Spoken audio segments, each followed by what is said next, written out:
Good evening, everybody, or afternoon. Just thank you all for coming. I'm always surprised when I get asked to do anything like this because it's really not my forte is public speaking or anything really hacks of any type. So I wouldn't normally write anything actually because that's part of what I'm going to talk about in my kind of hacks and. Well done on the last presentation. I definitely don't have many facts to share with you besides maybe some stories. I don't write speeches or these kind of things basically is because it's the same reason why I don't do karaoke because I can't read fast enough.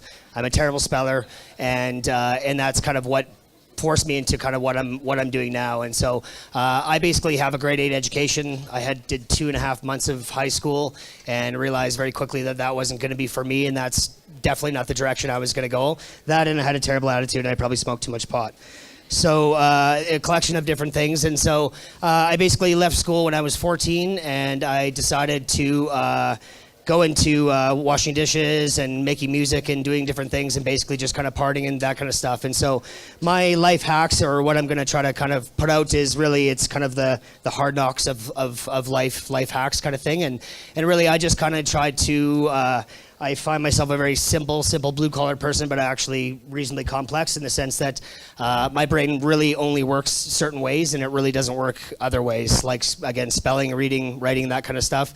I just recently learned how to spell enough, and it finally stuck in my head. I know that seems ridiculous, but it's true. I can do a lot of great things, but spelling and all those things just really didn't work for me. So I really had to figure out ways of kind of life hacking my own brain and my own way of thinking and how I can manipulate my own personality and my kind of everything to kind of best service my career, my life, my family. So I started cooking.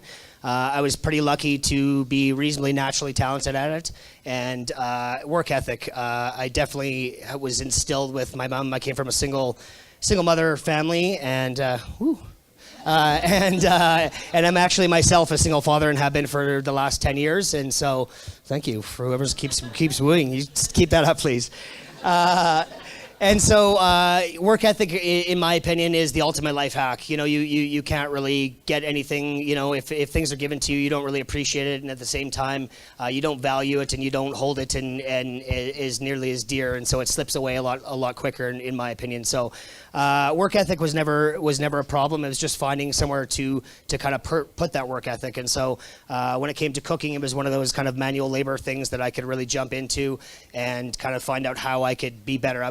I'm still a very competitive person, but back when I was younger, it was gross competitiveness, like to the point where it was, you know, overcoming me. And so when I was 18, I saw a documentary called Boiling Point, which was put out by, I think it was the BBC in England, and it was about Gordon Ramsay. This was way before Gordon Ramsay was Gordon Ramsay. This was when he was going for his 3 Michelin stars. He had one restaurant. It was the #1 restaurant in the world at the time. I saw a documentary on that series of him kind of going for it, and I really just saw the absolute crazy intensity of him screaming and yelling and people basically crying and all that stuff. And funny enough, that's like just, I was so energized by it. I was just like, that's where I want to be. That's what I want to be around.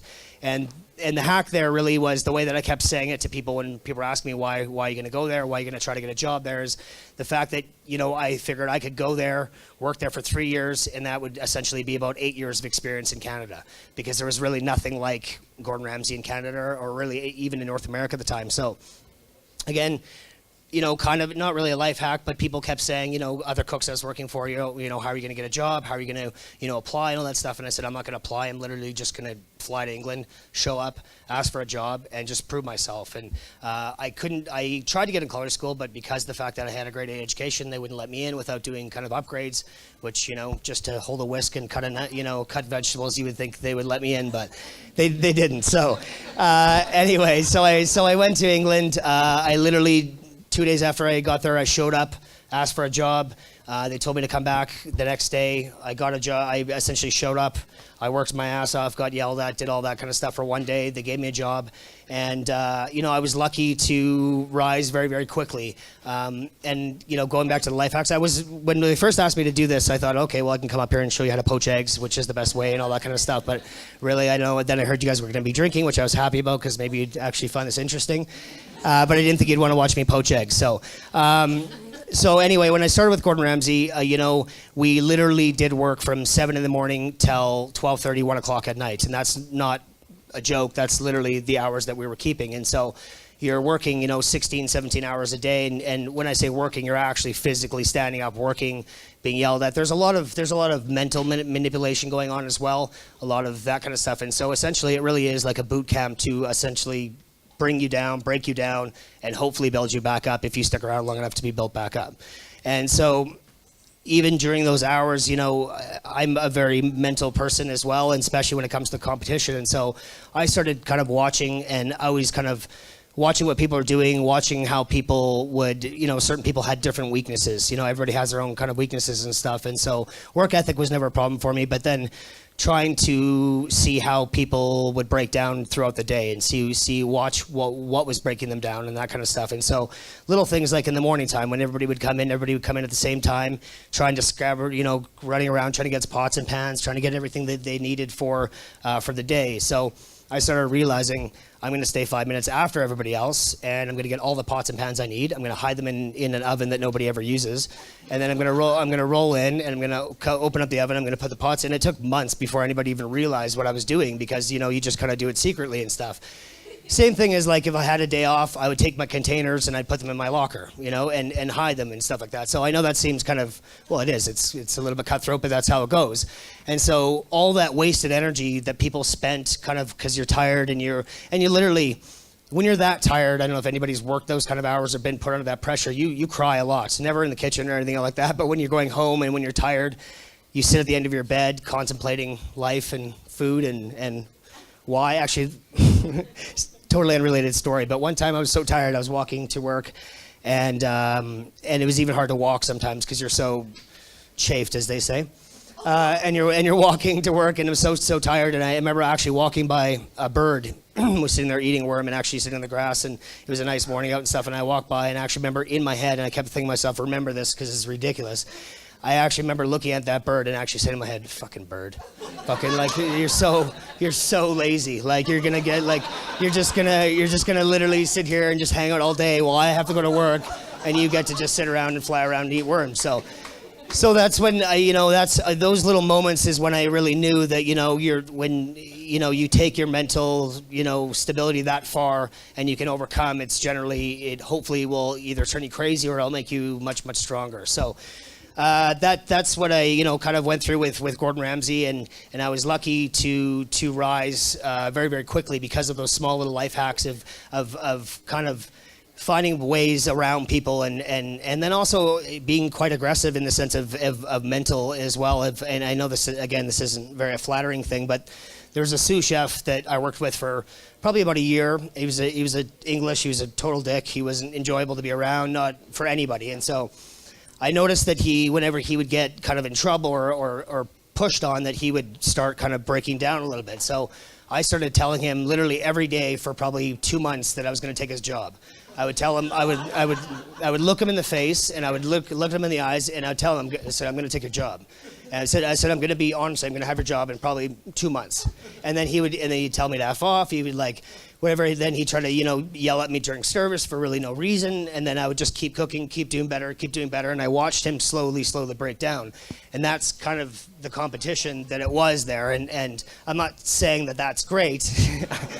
I'm just trying to explain how it kind of went, and what I'm leading into is the life hacks of it. My life hacks have really been about self-reflection and about being honest with myself all the time, mostly about my weaknesses and about failure. I honestly I believe failure is probably my greatest thing that I've had in life, whether it be school or personal or work. I think in my career, I've been overambitious at times. I've tried to take on too much. I've tried to do too much. And for instance, when I was living in Vancouver, I was on a show called Top Chef Canada. I was lucky enough. See, all right, you should come up here. Get up here. Can you grab my drink, Brett? Jody, you're great. Anyway, so I definitely tried to, again, manipulate myself and really be hard on myself on becoming a better person, a better manager, a better chef, And because again, I realized very quickly being that person that Gordon Ramsay kind of made me into was actually a kind of a shitty person in a lot of ways. A great chef, but a very, very hard-ass great chef that could definitely cook you a great meal and run a kitchen. I don't think people like that are great entrepreneurs, because I think to be a great entrepreneur, you really have to understand people, and you have to understand your market, and you have to have a good amount of givingness. I mean, you have to understand people, and you have to work together. An entrepreneur really can't just stand alone. I mean, sure, there are some, but my biggest lesson, I think one of the biggest lessons, is I'd rather win with people or I'd rather lose with people. I've lost on my own before, and it's a very sad kind of place to be. So I was in Vancouver. I moved back. Thank you. I'm very, very parched. Thank you. Oh, yeah, thank you. That's my general manager of our new restaurant. See, that's a life hack right there. He knows. He knows when I play with my mustache like that, I'm thirsty. Thank you, Brett. It's all code. Anyway, so I'm in Vancouver, and I was on a show called Top Chef Canada, and again, back then I was still very, very focused and very aggressive and very, I definitely had a kind of a fuck everybody attitude, and which served me very well in my early part of my life and my career. But then I did realize that it does come down to love and loyalty and passion and drive, and it's true. It really is, and once you kind of start to realize that, and can still keep the values that you have, really did do me a very good service. And so when I was on Top Chef Canada, I was very, very proud to win the first season for Saskatchewan. I made sure I was on listed as a Saskatchewan chef. The goal was always to come back to Saskatoon, always. I chose to, right after that, open up 2 restaurants in Vancouver. One first with quite good success. We were very busy. We made good money. I don't know if it was crazy money, but it was good money, and it was the start of a kind of a great thing. I got a bit over ambitious in thinking, being around, I'll backtrack, mentors. It's like I wrote like 3 things on my list, and that was one of them. Mentors is, I think, another kind of life hack. You really can't do it alone, and I've had 3 really good mentors. One would be Gordon Ramsay.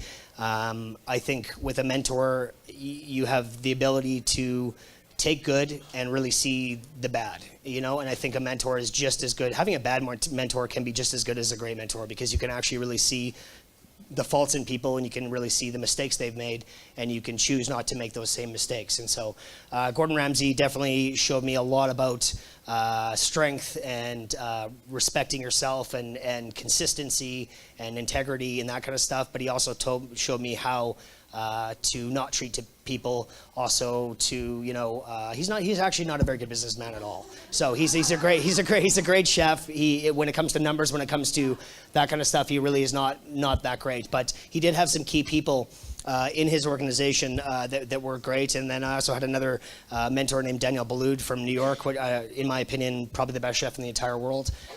Gracious, one of the most gifted chefs as far as cooking and food wise, but also a great entrepreneur, and also a great person to empower people, to empower chefs, to empower to give back to the people that have stuck with him. And he is got some of the longest term staff I've ever seen in my life. And another kind of hack, and given the fact that I have virtually no education, and I own, I'm part owner, but I'm kind of the captain of our kind of group down at Ayden and Little Grouse, and really is my focus is business, and is when you're in a situation and you do have mentors, and even if it's not your job or part, and you're part of a board meeting or you can hear other tables, I was always just listening to people.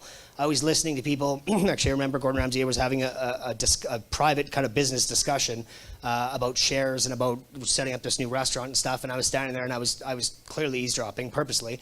And he came out to me and he said, I think there's one child in here, so I'll stop saying the F word, I'm sorry. But he was quite vulnerable with me. He's like, were you fucking listening to that kind of thing? And I just looked at him, I said, yeah. He's like, good. And then he just kind of walked away. And so, it's the same with Danielle, same with those things. Any chance I could be in a design meeting, in a corporate kind of setting meeting, when it comes to financing, when it comes to, how are you raising money? How are you doing all those kind of things to be an entrepreneur? And the chefs don't usually jump too much into the entrepreneur side, because they're generally pretty one one-minded on the food side of things, on the kitchen side of things. So I was always lucky to kind of eavesdrop and always try to get little pieces of information from everywhere that I possibly could. Again, that goes back to hacking my own brain. I do everything by visual, sorry. Even important things, I'll actually get one of my cooks or somebody to actually read it out loud. Every time I review, anytime there's any type of important, I'll actually get them to read it out loud to me, because of the fact that I can process it and it will be there forever. But if I read it, I'll have to read it 3 or 4 times to get it. So again, it's just my own brain and how I can kind of get it to where I need it to go.